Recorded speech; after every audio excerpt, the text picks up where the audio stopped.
This episode is sponsored by Supreme of the UK. Click the link in the description and support the podcast. Quote CFR at the checkout and receive 10% discount on your order. You can see the training. When you look at Crawford's camp, yeah, Shakur Stevenson's in it.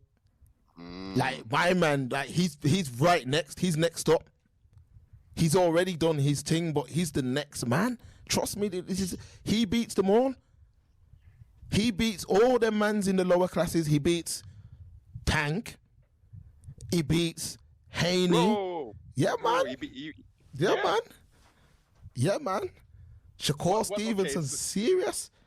I know he's serious, but I didn't think he was at that level to. Obviously, I'm more of a casual in this respect, so Yeah. I thought there was levels. So I thought he's coming up, but I still thought Tank was going to be the creme de la creme of sorts. So you're saying I'm incorrect in that statement or in that thought process? I mean, Tank's a very serious problem, but Shakur Stevenson, a good mover. In my world, a good mover always beats the puncher. Always. Puncher, yeah. And don't get it twisted, Javante's not just a puncher, he can box too. But Shakur's different, man. It's different. Them man are different. There's no...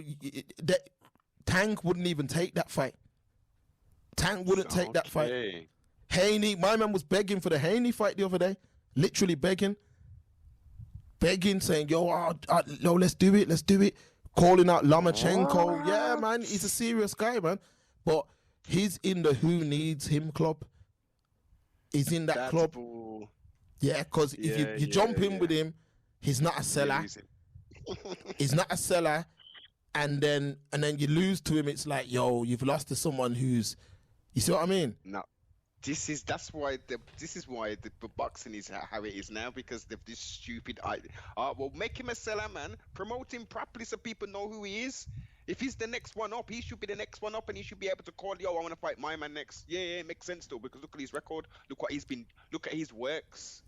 You know what I mean? He's deserving, and the best should be fighting the best, as you say. This goes across all spectrums. How are we manicuring? He only does about 450,000.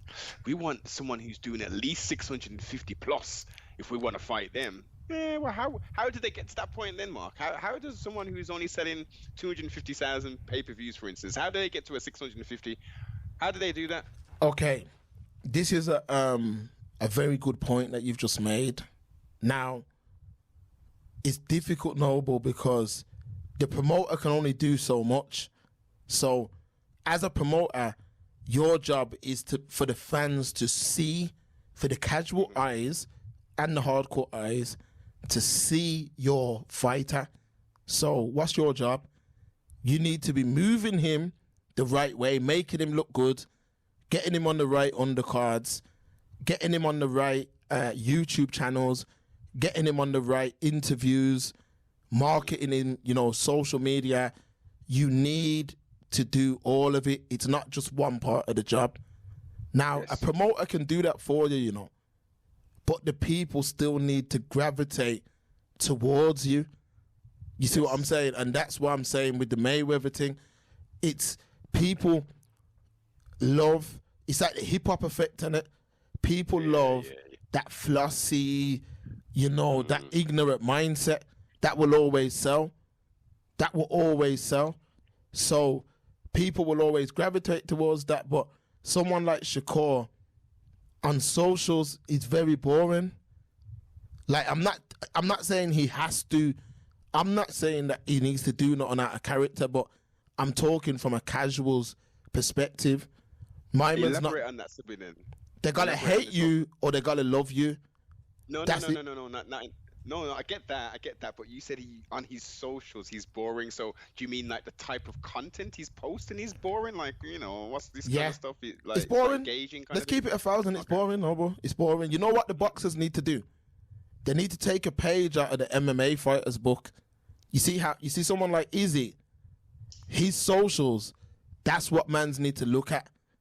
My man Doc, I think he's got a cameraman on salary. Yes. So did the Yes. boxers need to do that? You just need to have a dude who follows you around with a camera. You They're not talk doing about other fights. You don't do that stuff now. No, I mean boxers in general, they ain't got film crews with them and stuff, or their own I mean, cameraman. I'd say who does that really? I'd say when they've got a fight going on, you'll see guys promote themselves. But if a guy don't have, the boxers don't really go the extra mile. They don't. So someone like Shakur, my man's story is crazy. He's from Newark, New Jersey, which is outside of New York. He's got a very good story, but it's not put together the right way. He needs all them black boxers in the States need to tap into it. I know it sounds terrible, I'm gonna say, but hip-hop culture is, once hip-hop culture, Shade Room, Baller Alert, once you're in that world, that's when you start to get the casual eyes on you. Tank, that's what Tank does, isn't it? Tank is tapped into hip-hop culture. Look who walks him out. Always like whoever, I think Herbo's walked him out before. Dirk walked. Some people that I don't even know who these people are, but I see there's rappers and To me, let me be honest. Let me be real honest. I think that shit's corny. What, rappers walking them out? Yeah, because like the optics of it visually, if we didn't have any sounds, sometimes it's kind of cool, you know, seeing like a artist and, you know, they're performing a hit song per se. But the majority of times I see these mans walk out, it's all clumsy and it's crazy. The sound don't sound good. It detracts from the walkouts. In essence, what should be happening? My man should be in the ring, maybe. They don't need to walk out with the brother, with the fighter. He should be behind him somewhere. There should be a camera on him, and he should just be rapping his thing, man. Let my man walk out and have his glory, man. Make him get to the ring. Yeah. Nod his head or do his little dance, you know, because these mans like to do their little crazy dances and thing, you know. Let's do it proper, man. Listen, you boxing promoters, holler at us, and we'll give you the thing, man. We'll give you some keys to some future success because y'all are slipping at the moment, man. Noble, historically, boxers have always, the best black boxer has always maintained a relationship with a top black musician, okay? So we can go back to Muhammad Ali, and Stevie Wonder. Then we can take it forward a little bit and talk about Tyson and Tupac. Then we can talk about Money May and 50. Yes. And let's bring it a little forward from that. We can bring it up even further than that, but that's the relationships. That's how it works. So look at when Broner brought out Kendrick Lamar. Remember, Kendrick Lamar and Broner were at the same point of their career. Both destined for greatness. Both were meant to be the next thing. Kendrick went on and done it. Broner didn't do it. Then you had Dirk and Tank. They've both, Tank's gone on to be what he's supposed to be, and Dirk's running the rap thing right now. So that's how it works. That's why they do that. But that's needed. I know what you're saying. Like sometimes it does look very cheesy, especially when the boxer's getting involved. It looks better. You know, when the boxer's just walking down, like focused on the fight, and the rapper's just spitting, it looks better then. But what it does is, the rapper, people will look at the rapper and say, yo, Dirk walked out. My man, who's that? Now they'll go on YouTube and Google who that is. And look at who that is. And then once you tap into the fighter, you go on his socials and he's not posting nothing, he's not doing nothing. Eventually it wears off. But if he's posting things and showing that he's got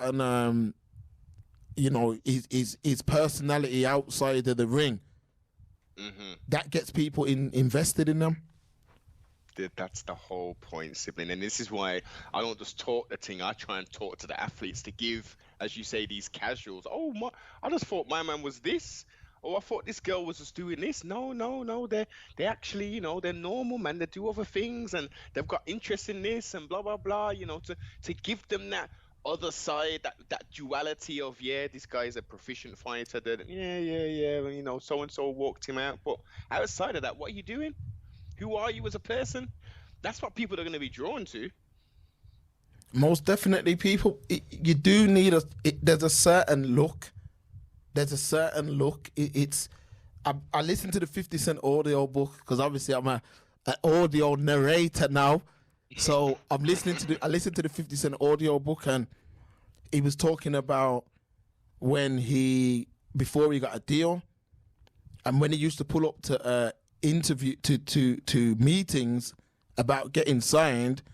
My man said he was rolling up in a brand new Benz. But what that done is the person who was doing the meeting would say, yo, my man looks like he's part of the winning team already. Now, in fact, let me put it into a level that we can understand. So let's say you got a business venture, Noble, like you want to go and talk to someone about a business venture. Now, a lot of people may disagree with what I'm going to say, but if you pull up in certain brand spankers and you look the part, a man may look and say, yo, something's going right for that brother. Even though you don't judge people off cars and clothes and stuff like that. Yes. We don't do that. But if you're going to do business with a man can't be pulling up in no 07 Golf or something. Let me keep it 1,000. I know it sounds scummy and low. No, but if you pull up in that, I'm going to be looking and saying, hold on a second, this brother, you know what I'm trying to say? Yeah, listen, it's the truth, and I'm glad you put it in a business standpoint and scenario, because unfortunately, that's exactly what people do. I'll give you a real life scenario. Going to an appointment many years back. Well, yeah, many years back, we'll say now. I go and see the owner of the company, blah blah blah, and then he's like, yeah, go speak to the ops manager, blah blah blah. So we're speaking to him now. We're having a chat. We're in his office, and he starts looking out the window. He's like, yeah. So what car have you got? Where's your car? So I'm telling him, yeah, it's that black one over there. It's like, oh, okay, yeah, okay. He's like, you mentioned, obviously the year. It's like, yeah, man, that's nice. That's nice. I'm thinking in my head, oh, that's why you're so keen. And then other times where you'll finish a meeting and they want to walk you to the car, and you're like, oh, you want to see what car I've got in it before we do the deal. Yeah, man. I see. So you bought me as a person, but you want to see like the representation, i.e. how do I get from A to B? Like, oh, you see, it's new money, so yeah, I know I'm getting the deal, right? It's important, as bad as it may sound. That is something that people look at. People look at that. So it's like with these boxers, like someone like Broner, he knew how to market himself outside the ring. If Broner was doing the business inside the ring, Broner would have been making crazy money, because Broner had got popular culture. Like, from when a girl who don't watch boxing can tell you who a boxer is, they've done their job. This is what I'm saying. Joshua's whole market plan was about being this stay humble, guys. I live at home with my mom. And I could have told them, man, yo, that marketing strategy works now, but down the line, it's going to come back to bite you. Don't market yourself as this guy that you're not. Don't do that. Market it like, just market yourself. Because you can see Joshua, you can see that he's following a script almost. Oh, yeah. And I think that, yes, back in the day, in the UK especially, you had to follow a script, 1,000%. But in today's world, you don't need to follow no script. Yeah, off script now. Yeah, of course. You don't need to follow any script. So Joshua, imagine if them days, because, there was a point in time, where my man looked like unbeatable at one point. Let's keep it. People don't want. When he beat Klitschko, I know. Like, my man was. I'm telling you now. I remember. Matter of fact, I tell you how I knew. We remember we were chatting to one of your American brethren at the time, and he was like, "Yo, Joshua done the business." You remember? Yes. You see what I'm saying? And I remember thinking, "Yo, Joshua's gone clear," but he weren't resonating with them man overseas. And you know that because when he went to fight Big Baby Miller, that's what them man overseas are like. Look at how Big Baby Miller was like, yo, shut up, man. Who you think I am? I'll box you in your mouth now. Like, you see what I mean? When Joshua came up against like them African Americans, and when he's like, yo, I'm not Brazil, what you say? And then they pushed him, you remember? But Joshua couldn't step out of character because you had built up this stay humble, guys. And that's why when the whole, when he done that Black Lives Matter speech and said all that, because you've never shown who you are. Indeed. So now people want you to be Frank Bruno. When you are, in fact, not Frank Bruno. You're actually is better than Frank Bruno as a fighter, and you don't need the British what's the word? You don't need them as much as you think you do. I think he could have held on to the Obafemi thing a little piece more. You see what I'm saying? Yeah, you're right. You're 100% correct. You're 100% correct. It just, I guess it was that he saw that as the route to success, rather than maybe it taking a little longer, holding on to the Femi thing.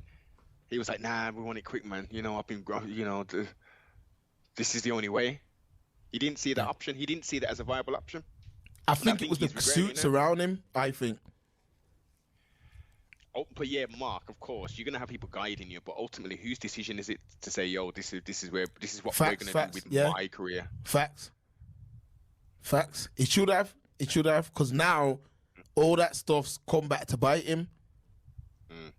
You see what I mean? All that stay humble, all that stuff, that's come back to bite him because now you've kind of a large percentage of the UK fans believe that they've been lied to. Whereas we are black men. We know Joshua is not what they were portraying him to be. We're black men in the UK, not too far away from the age that Joshua is, meaning that we would have went to school the same time. You know what I'm saying? All of that. But my man fully had adopted this persona, and then it worked. It works if you keep winning. It don't work if you lose. You see what I mean? Any persona works when you're winning. Of course. But it don't work. That's why Mayweather was heel. After as well. People hated Mayweather. Don't get it twisted. Sky Sports hated Mayweather. Sky Sports, because remember, black men in the UK were never the image of what Mayweather was. I remember when Mayweather fought Ricky Hatton, and they done the press conference in Manchester. And Mayweather had the big boy chain on, and he was chanting down the crowd. What people are used to here is the black footballers who don't talk, who have no personality, who don't, who don't show their character. And I get that in football you can't, because football is, you just can't in football. But in boxing, it's a team sport. Yeah, it's a team sport. Plus, like, in football, like, you never know how long. It's just that sport where you can't be that 100%. I know that you can't be that in football, but in boxing, you can be whoever you want. You can be whoever you want in boxing. You can actually be yourself. And I think Joshua, he won the Olympics. Once he won the Olympics, it was like, yo, Olympian. You know what I mean? Great Britain flag. I used to sell weed, and then I went into the gym, and there was a Papoose lyric back in the day, and the lyric went like this: the only time they want the black man to show his strength is during sports. Outside of that, they want him to be soft. That lyric's always stuck in my head because in the UK, that means so much, because they love showing them highlight reels of Joshua licking down man in the ring. But if he does anything outside the ring, or even when he's not fighting, even, because remember in that ring when he threw the belt? Yes. Then they're going to be like, he's the worst man in the world. He's terrible. That's disgusting. That's disgusting. That's what I'm saying. But they don't mind him showing mad strength and knocking out, man. But I'm saying you can't be that guy in the ring without having a little bit of aggression outside the ring too. And the first time we seen that with Joshua was when he went on Breakfast Club. He went on Breakfast Club, yeah. And when he went on there, Charlemagne said to him, "Yo, what happened to your hand?" And he said, "Yo, I punched the wall, you know." And he's like, "Why you punch a wall for?" And he's like, "Yeah, because I'm trying to tell my family that we need to get things sorted and A, B, or C." And if you notice, he had never opened up like that before in the UK. So when I see Joshua, I see a man who can't, you know what I mean? He can't break character. Like when he walked up to them uni students, the press are never going to be on your side, never. So even though I disagree, I think you shouldn't have walked up to them students. But in marketing yourself in boxing, people either have to love you. Yes. Example, Ricky Hatton, where a man would box. After the fight, he's in the pub eating beans and toast and eggs and bacon. The reason why, because they want to see you're like us. You get fat, you can be fat. You know how much white boys I used to say, "Oh, my man, he blows up in between fights. That's why Paddy Pimblett was loved." Oh, that was an act. I'm telling you, it was an act. Look, after the fight when he had the big boy Donna Kabak, you don't eat like that in front of people. I know. You mean to tell me you couldn't have waited 1 hour? You've waited weeks in camp. Yeah. You couldn't have waited 1 hour to finish the interview and then go, and then the girls drinking. And look, if they were winning, no one would care. But because they're losing, I know Paddy hasn't lost officially, but because they're losing now, they're hated. Molly McCann might be the most hated MMA fighter in the UK. They hate her, Noble. They hate. And look, I'm telling you now, that's the thing. Dana White in the UFC, when these white boys start, because there's going to be nothing and busting, you know. I went MMA gym the other day. Listen, the gym's packed. The gym's packed. And it's packed with youths from young as 5 right up to man in their teens and big man who are just training to get in shape. Exactly. And I'm telling you, UK are going to have numerous world champions moving forward. But depending on how they sell themselves, Paddy and McCann's whole marketing plan was wrong.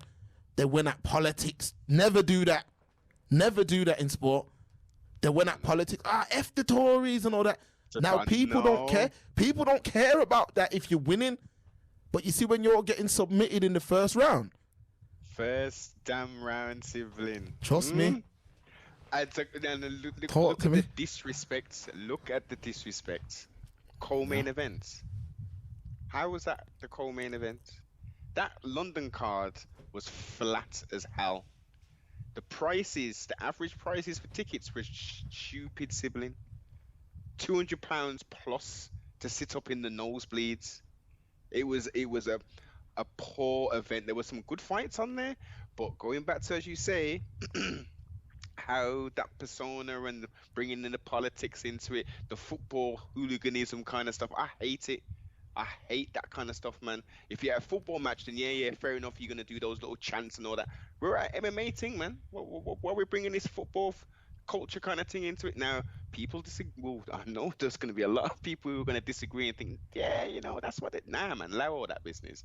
You chant her name, Molly, Meatball Molly, and whatever, and trust me, she's gonna do some striking and maybe get a victory, do a little spinning back fist and knock out her own rat girl. You know, they gave her that opportunity, that specific fighter. It's called a gimme. Win. It's called a gimme, Noble, in boxing. Yeah, man. We call it a gimme. Yeah. Yeah. She was given a gimme and lost. But this is what I'm trying to say. If you're winning, people will always love you. They will always make excuses for you if you are winning. When you're losing, UK is the most fickle place for sports on planet Earth. Yes. When a man's winning here, you know, I remember when Andy Murray was doing his thing. Oh yeah. He was Listen, the savior, wasn't he? they loved him, but you see when he lost, he was Scottish. Yeah. When he lost, it was Scottish tennis player. But when he won, it was British tennis player. Check the press. The press are very good here. And this is what I'm saying. A lot of men have to learn that the hard way. So like Paddy Pimblett and Molly, yeah, you tried to use that Newcastle, yeah, lad, yeah, you tried to do all that football, where drinking, eating fast food. That works when you're Ricky Hatton and you're winning every fight. But when you lose fights and you're getting robberies and stuff like that, which that's what happened with my man. Let's be real. Jared Gordon beat him 2 rounds to 1. Easily. And look at his views, Noble. At one point, anything Paddy touched, yeah. If Paddy done an interview, by the time you've refreshed the page in the morning, 1 million views. Yeah. If Paddy done anything now, his own channel struggling. But you know what? Outside of that Jared Gordon defeat, the decline started when he was trying to extort, and this is ultimately what was taking place. It's strong words, but he's trying to extort people for interviews. So, we don't pay anybody to come on our platform to do anything. Facts. Yeah? This guy was intimating to people, to Errol Spence specifically. We'll get it out and we'll talk the thing. Yeah, man. So how much are you getting for this interview? And Errol's like, what are you talking about? We don't pay for interviews. And then he's on his own podcast, as you mentioned. He's got Dana White on there. And he's like, brown nosing, quote unquote, saying that there's scumball podcasters out there that are leeching off the fighters and all this business. And Dana White's like, yeah, man, I like this. And he's feeding into it, and he's just disrespecting the hell out of Errol Spence. Not saying his name, obviously. And then the famous 10-7 when Errol brings all the receipts up as he does, manicures it out and laid it out, destroyed Mayu. And as a result of that, and then the Jared Gordon thing, as you said, and we can see, the numbers have gone. Everyone's like, nah. We like your little quirky little thing and your little dancing. That was cool in Cage Warriors. You came over to the UFC. You was doing your thing, some close fights and stuff, and they're getting closer and closer in regards to the upper levels of competition. You've lost this one. You want money for interviews and stuff now. You're lying on people. You're like, what? They turned their back. Like, who are you? Who are you, Paddy Pimblett? And even previous to that, Noble, yeah, even because yes, the aerial thing hurt him bad, but when I was seeing Paddy, he was trending on Twitter. They were like, "Yo, this guy, he turned down the UFC before, and he's talented and all this." So I locked in, and my man struggled. He struggled. Both the fights I'd seen him in, he struggled. Because I think that Jared Gordon's his 3rd fight in the UFC, isn't it? Yes. And then previous to, he struggled. So, and then I'm thinking, if my man's just entered the rankings, like he's not even ranked top 10, that means any of the top 10 should really beat him. But I was just like, maybe it's just, he might have had a bad night or whatever. But the marketing plan for them was all wrong. Because I remember anytime you do that, not like you're eating food at the press conference and you can tell it's an act because just look at his face. Look at his face when he's doing it. It's an act. And then the girl drinking and, doing all of that. They thought they were going to take over the UFC. But one thing I can tell any man about MMA, brutal sport. Brutal. Yeah. I personally don't think it's a sport. It's like, it's not something where you can come into this thing thinking you're the best.